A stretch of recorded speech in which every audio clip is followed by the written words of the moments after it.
All right, everyone, welcome back to the Golf Unfiltered podcast. You see Adam, you see Trevor, you see Dan. Nikki is out on assignment, I guess is what we say when somebody can't make a call. I don't know. But anyway, we're here.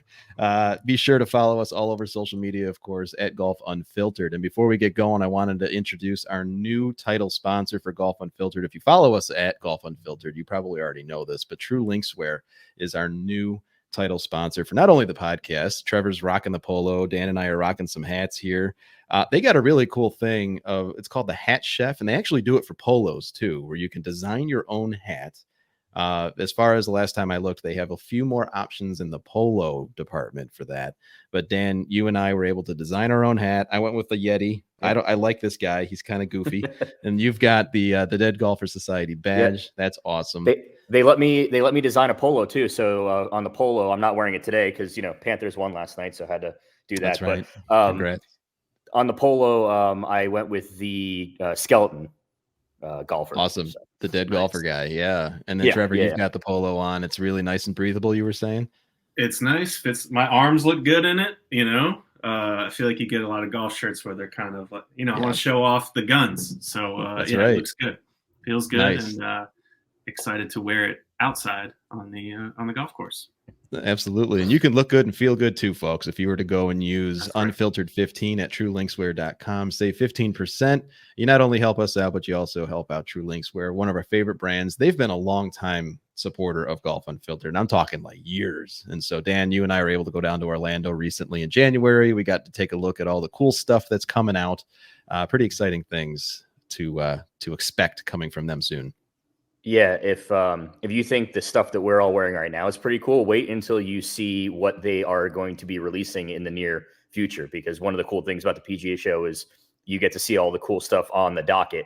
And they have some really awesome stuff for fellow Floridians like myself. I think everyone will be excited down here for the slip-on golf shoe.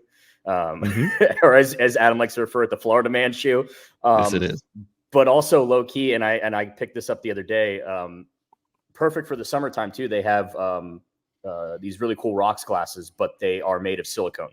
So perfect for the patio, the pool, the golf course, anything you need to do in the summertime coming up here that doesn't involve glass because glass breaks. Glass does break. It's breaking news, pun intended. So. All right, guys. Well, it's the boys club today, and we're going to talk about the PGA Championship is this week at Valhalla. Trevor, you've got your brother there on the ground right now. You had mentioned I've got a buddy that I just remembered is actually going for, I think, a practice round, which is cool for him. Guys, I got to admit, I'm just going to say right off the bat, I am so over pro golf right now. I have to admit that. Like, it's just so dramatic. We've talked about it a million times, but it's still possible for me to get excited about a major. Trevor, we'll start with you because your head is next to mine on this screen. Where are you at right now with your excitement level for a major?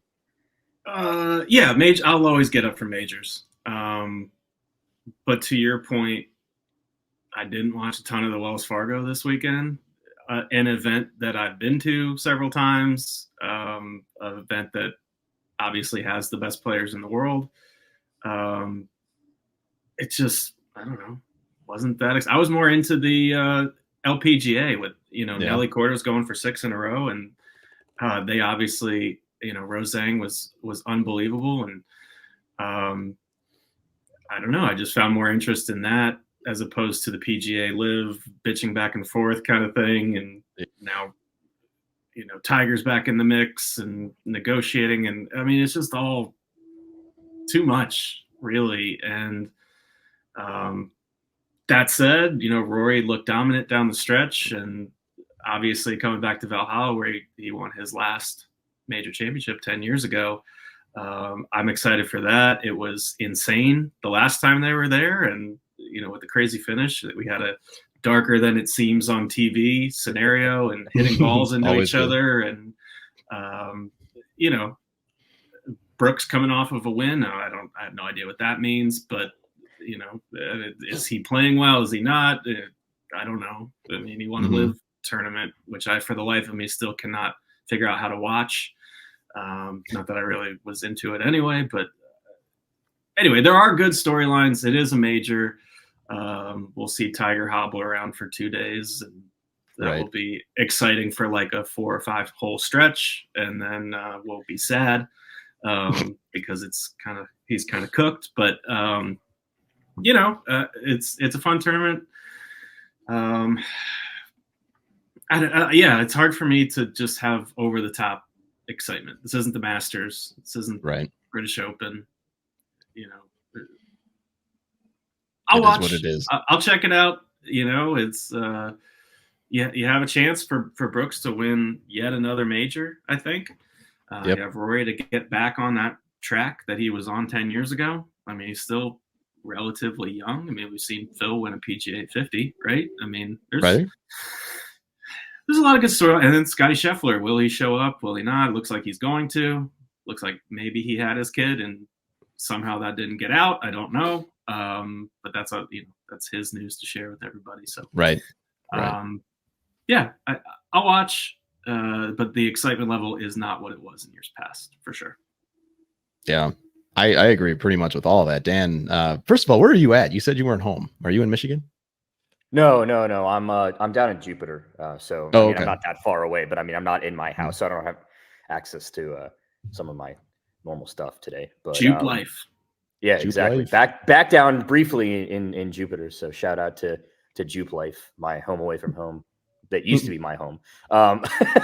Anyway, listen, the only thing I saw from the Wells Fargo this entire week or last week was what was put on Twitter. And it's pretty bad when you consider the fact that Rory won and the leaderboard was loaded. Like that should have been the tournament that everybody was watching. And the fact that outside of the standard accounts that tweet out stuff from every tournament, nobody was talking about it. Nobody was tweeting about it. It was just so I think that right there just goes to show where we all are at. I don't think it's just the three of us that are completely apathetic when it comes to men's professional golf right now. I don't think anybody cares. And I shouldn't say I don't think. We know for a fact that people aren't caring because week after week, all we keep seeing is so-and-so's rating was down X number of percent from last year, X number of percent from 2 years ago. When in some of the cases, lesser named people were winning those events a year or 2 years ago and still getting better ratings. As for the PGA, like Trevor said, I'm going to watch it because it's a major. It's the return of the block party, everybody. Blocking's back. Your favorite. You want to talk about hoping that we only see somebody for 2 days, not Tiger. I want to see Tiger for 4, even if he's limping around for 4. Listen, I'll watch. I think historically for me, and I think historically for a lot of people, Trevor alluded to it, the PGA has always been kind of that fourth major as far as viewed importance, viewed excitement, viewed interest. The fact that now they changed the schedule around, so it's now your first major coming off the Masters. I mean, cool. It's not Augusta. It's not the Masters. I don't think we're going to have a tournament like we did there, although Scotty did kind of run away with it there towards the end. But I mean, I'll watch it because it's a major. How much I'll watch of it will probably be dictated too with how this week goes as far as the various playoff series go, because a big reason why I didn't watch much of any of the Wells Fargo is because there was very exciting playoff basketball and hockey going on this weekend that kind of took my attention, Panthers aside. Listen, I don't watch regular season NBA basketball, but the playoffs so far in the NBA have been pretty exciting. They've been pretty fun to watch. Obviously, I watch a ton of hockey, and so hockey playoffs are the best playoffs in existence of life. So, of course, all those games are going to be super fun and exciting as well, too. So I think from a sports fan with perspective, and when we talk to majors, you talk about it, the majority of the people watching are those casual fans that tune in 4 times a year. There's a lot of other exciting sporting events happening right now. I mean, we're not even talking about the fact that tomorrow is Caitlin Clark's professional debut in the WNBA.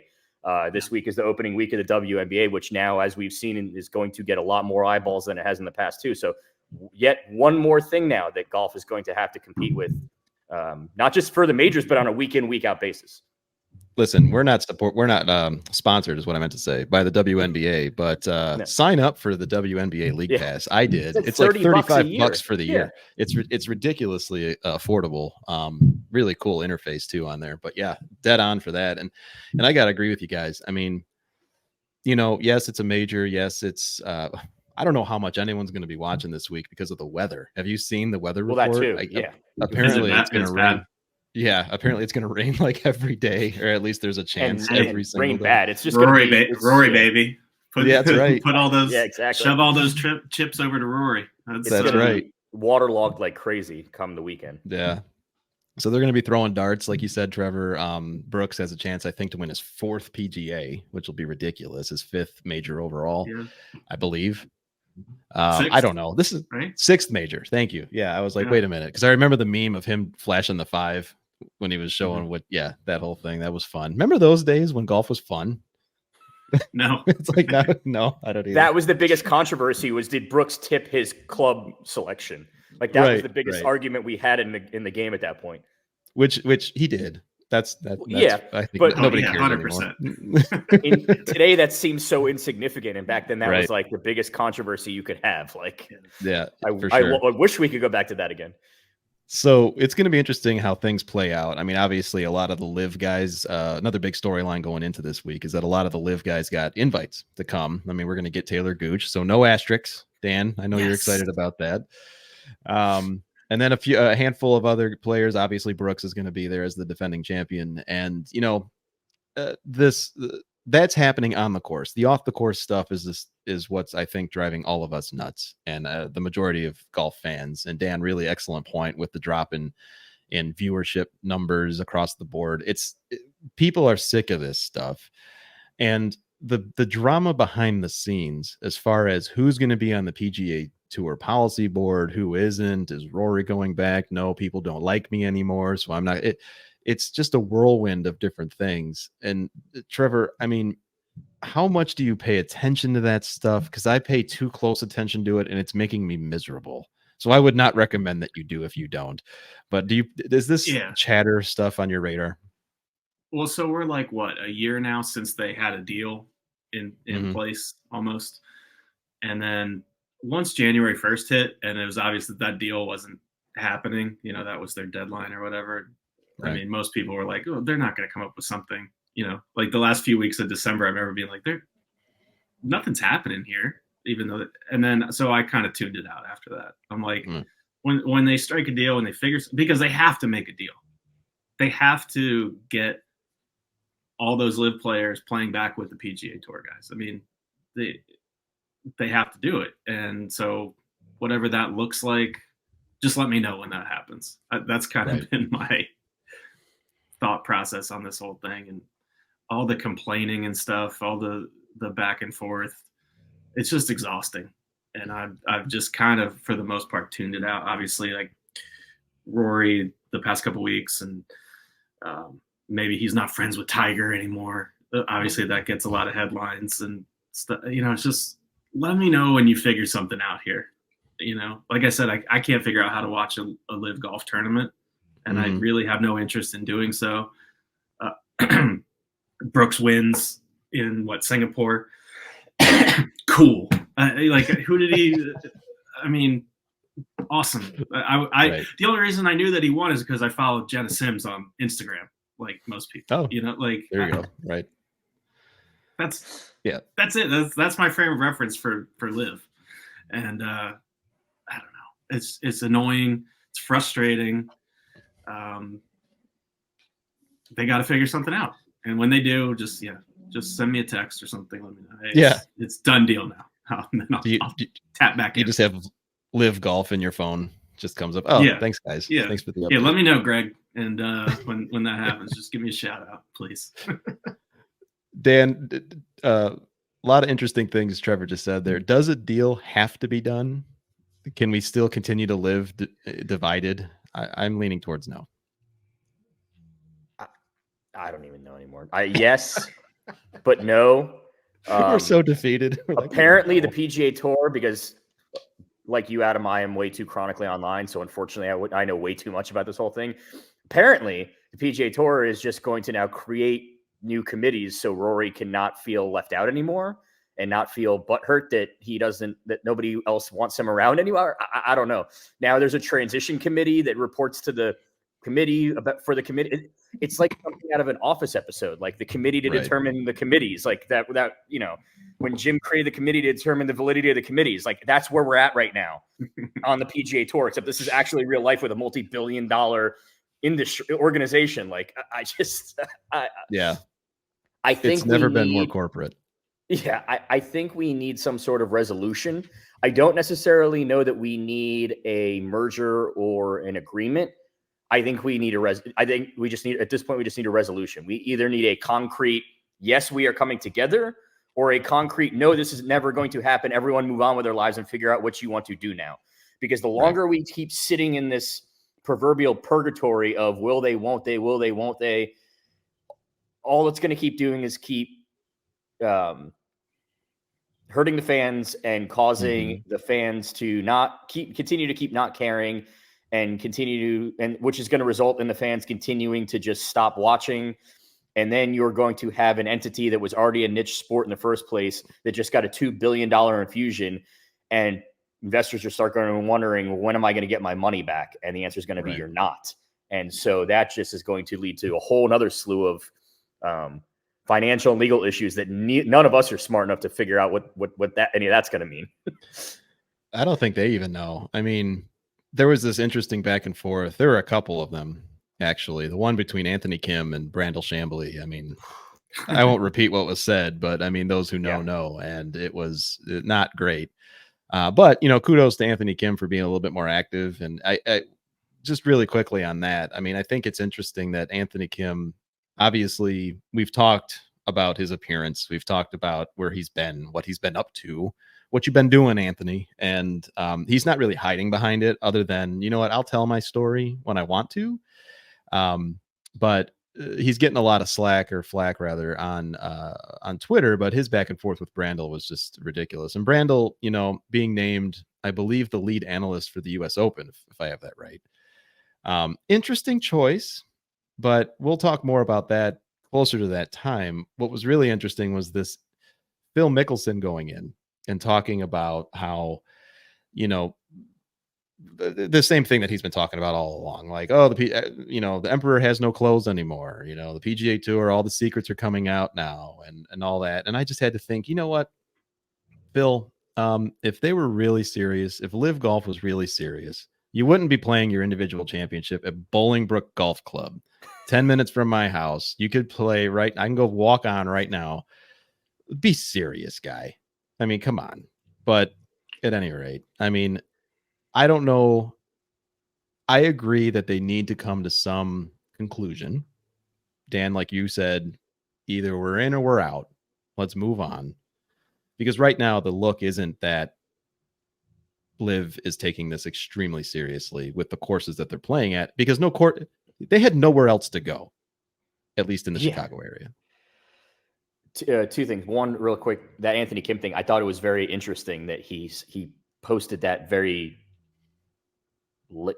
cursing whatever tweet, and then like the next tweet after that, and then the next tweet after that was like, oh look, here I am eating donuts with my daughter, and I love my daughter, and like my daughter's my life. And okay, well, your daughter's your life, but the tweet before that, you just said things that I guarantee you don't want her reading.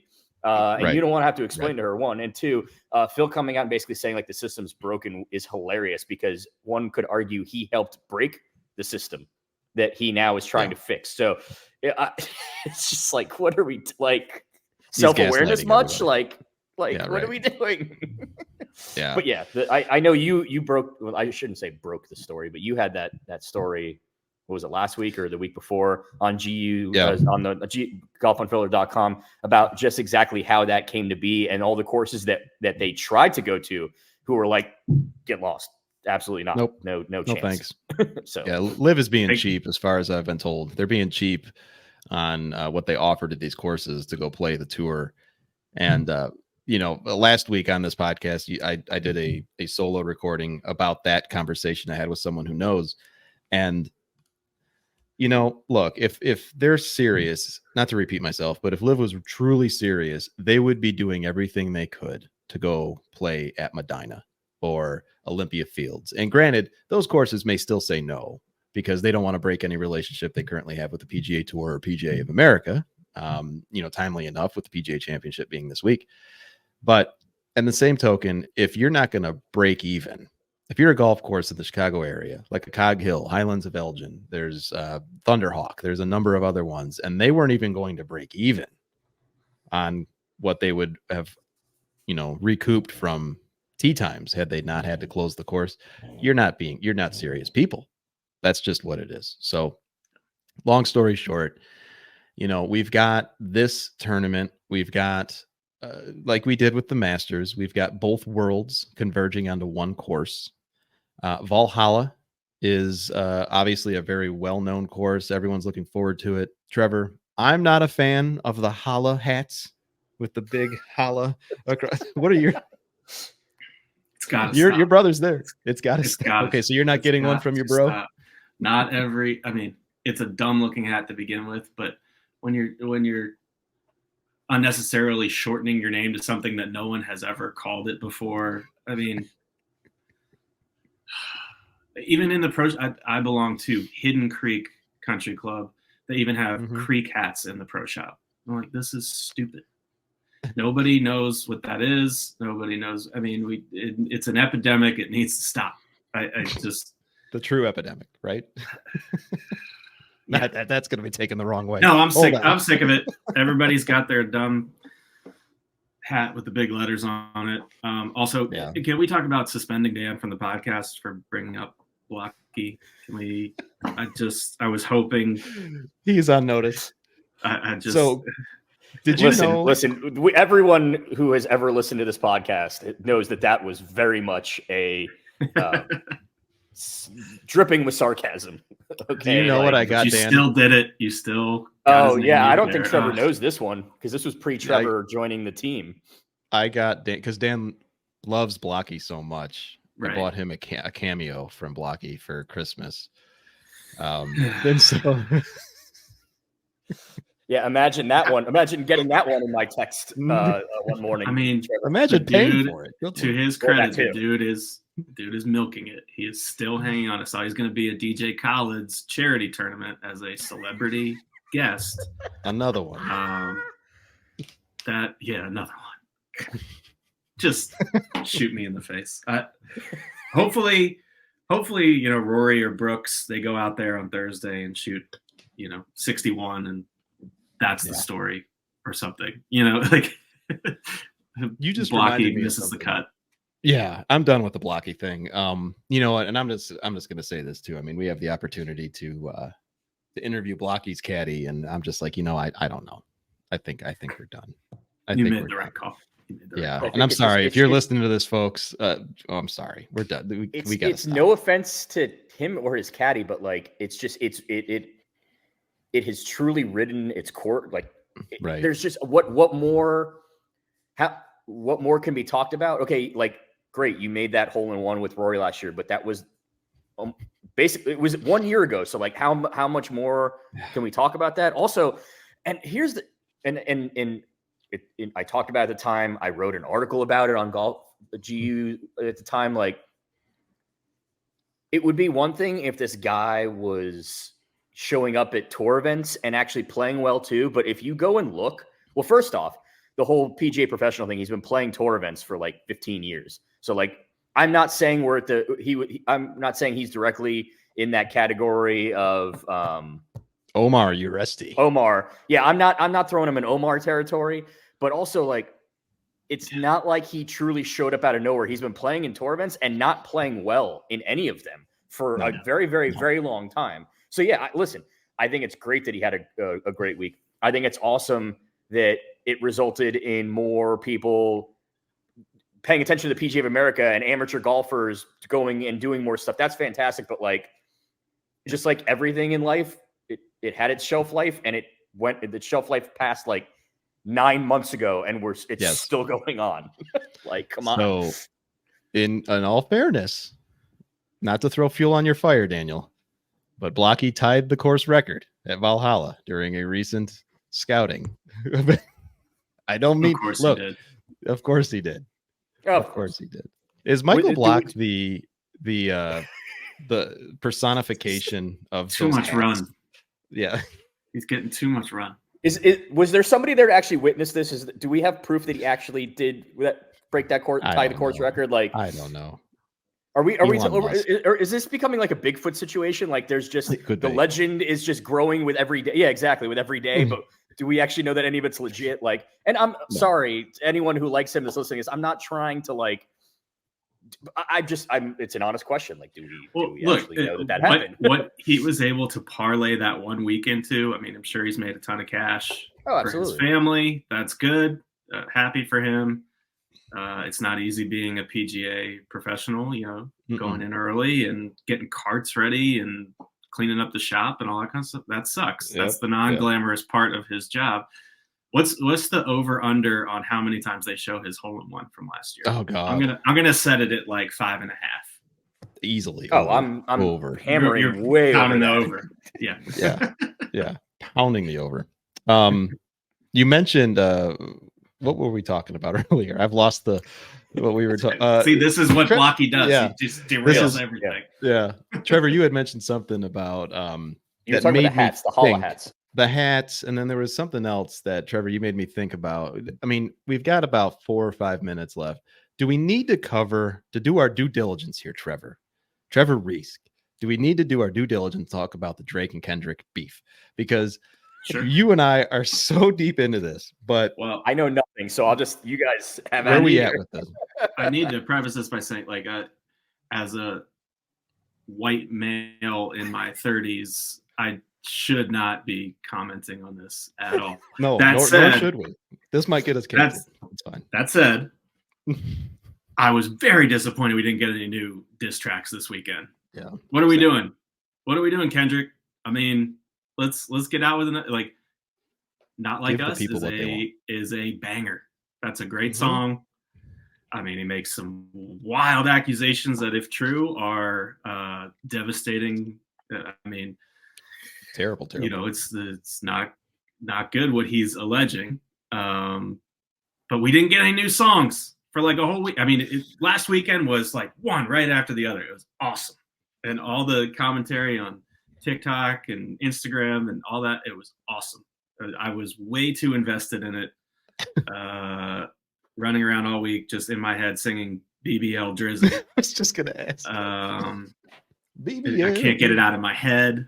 It's an earworm. Hopefully it doesn't eat part of my brain. I